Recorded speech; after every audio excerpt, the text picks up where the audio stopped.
Hello, today I'm going to be bringing you how I protect my white pines.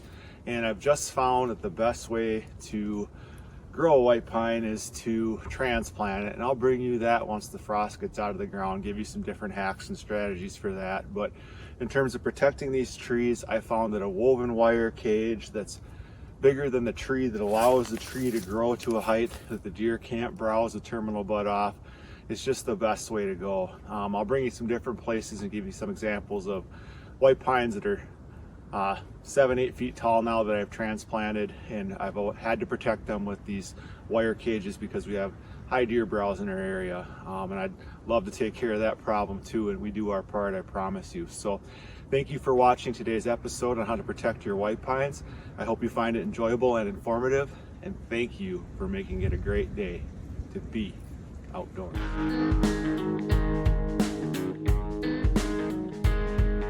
All right, so I like to use repurposed things. This is a roll of woven wire. It's 3 feet tall. I got it from my father-in-law. You can see the little snippers that I use.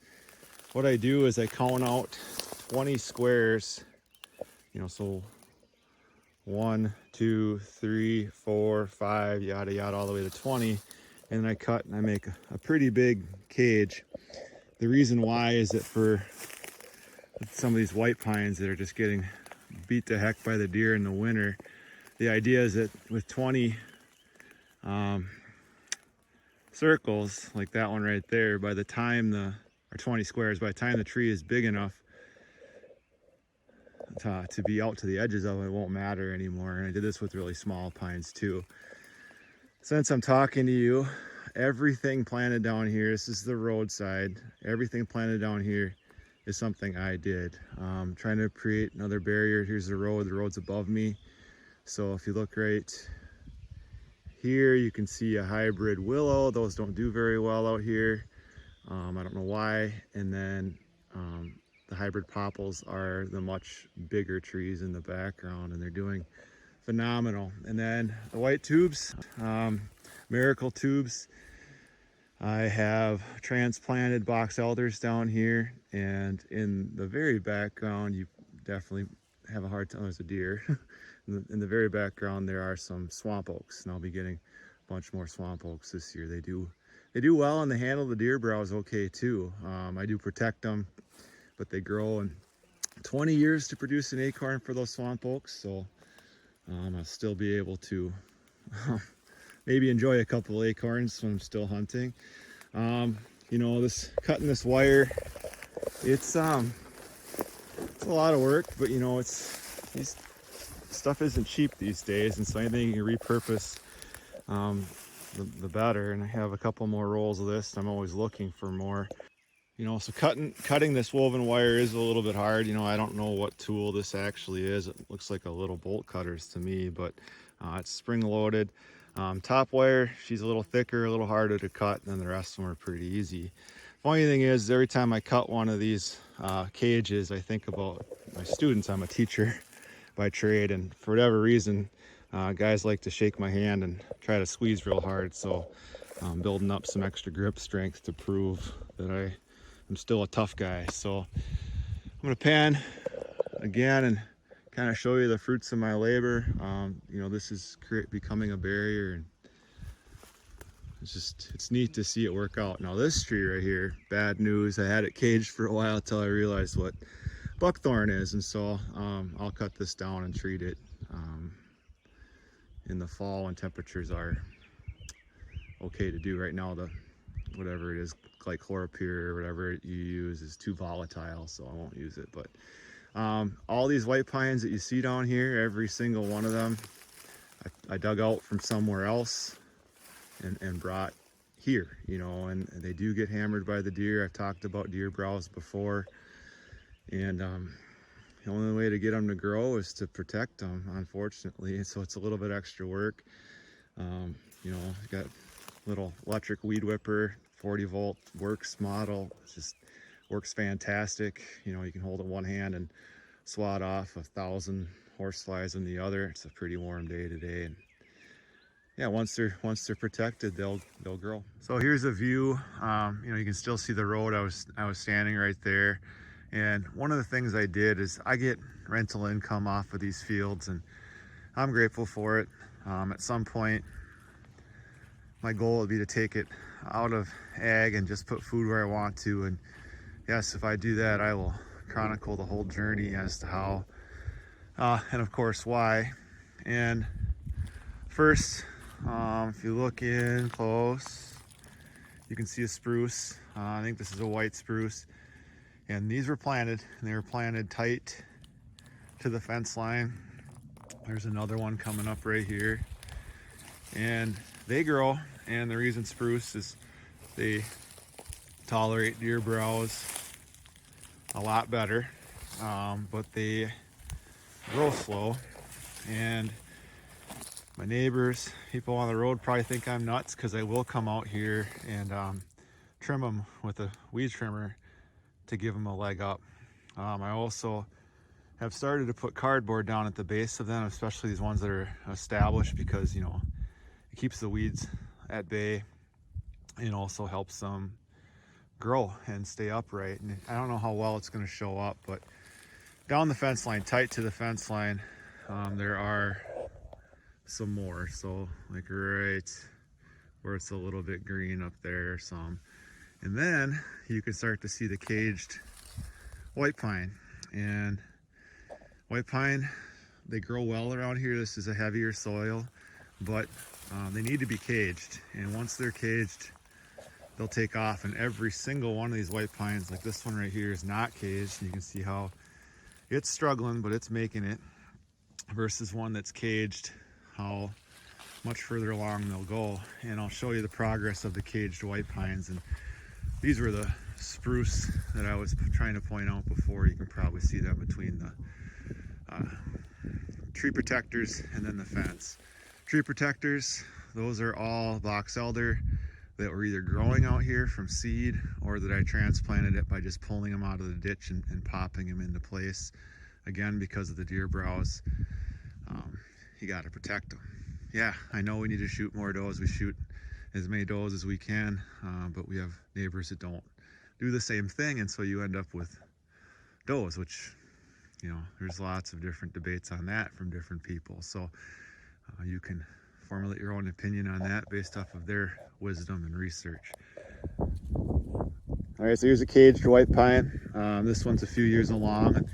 I could take this cage off right now, and what I do is whatever woven wire I can find, I save it and I can turn it into a cage. And it's a cheap, probably one of the best ways to protect pines in particular.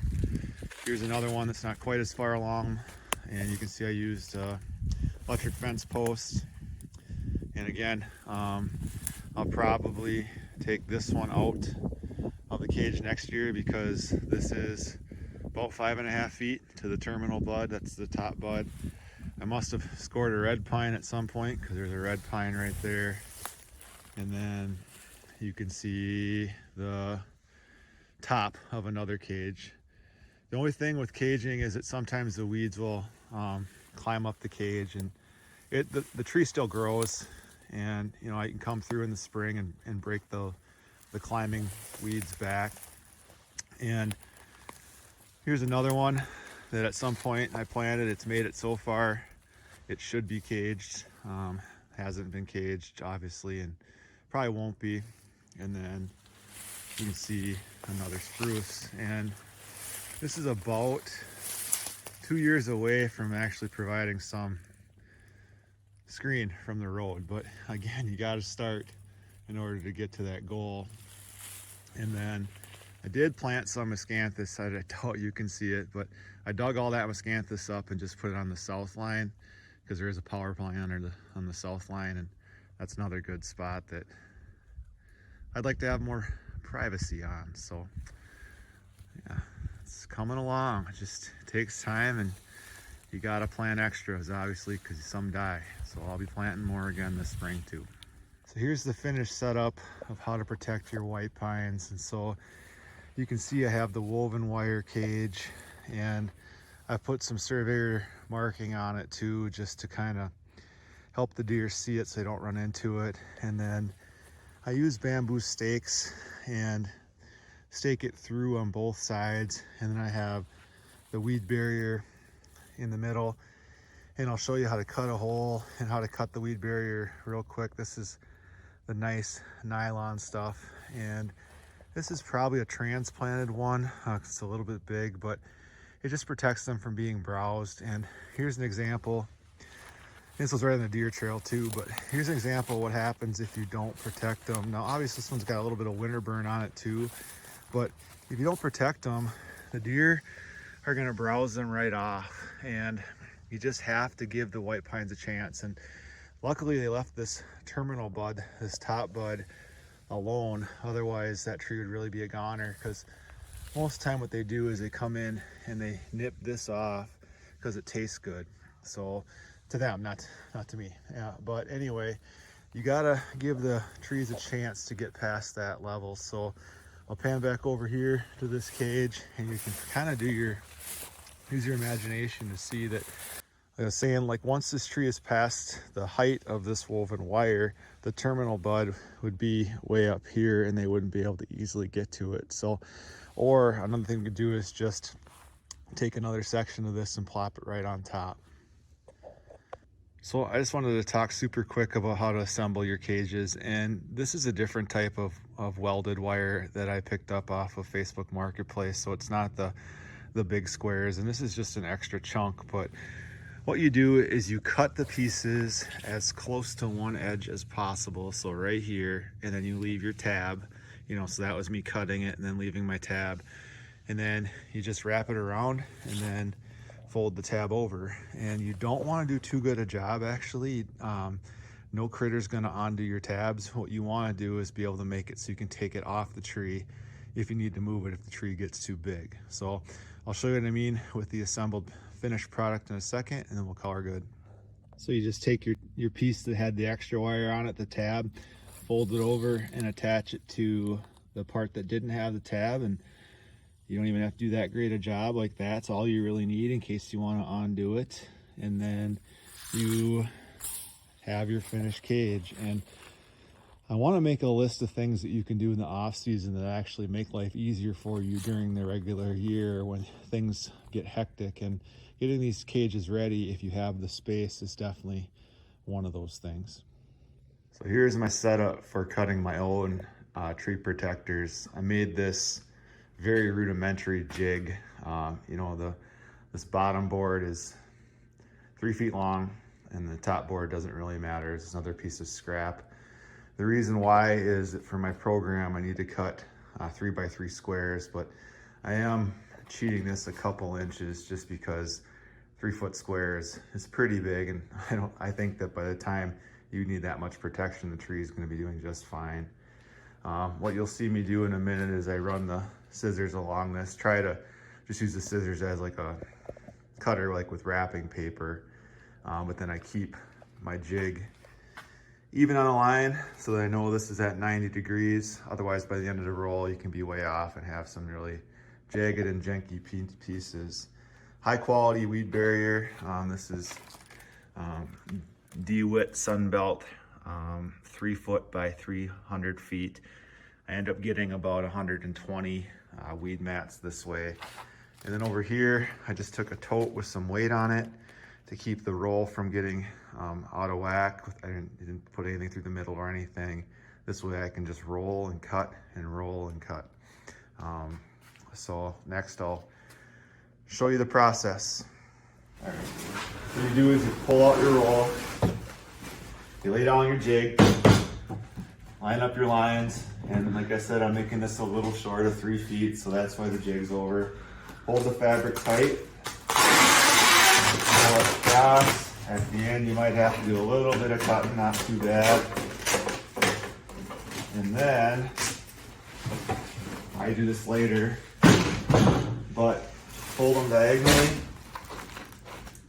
line up the middle, cut a triangle for what's going to be the hole for the tree, and then you end up with your tree protector. Then what I do is I fold them in half a couple times, And then you can get a couple, about 150 in a box, so that they're just ready to use. Thank you for watching today's episode on how to protect your white pines. I hope you found it informative and enjoyable. As always, if you have any comments, suggestions, ideas, questions, please drop them in the comments below. Please share my channel with others and help my channel grow. And thank you for supporting me and making it a great day to be outdoors.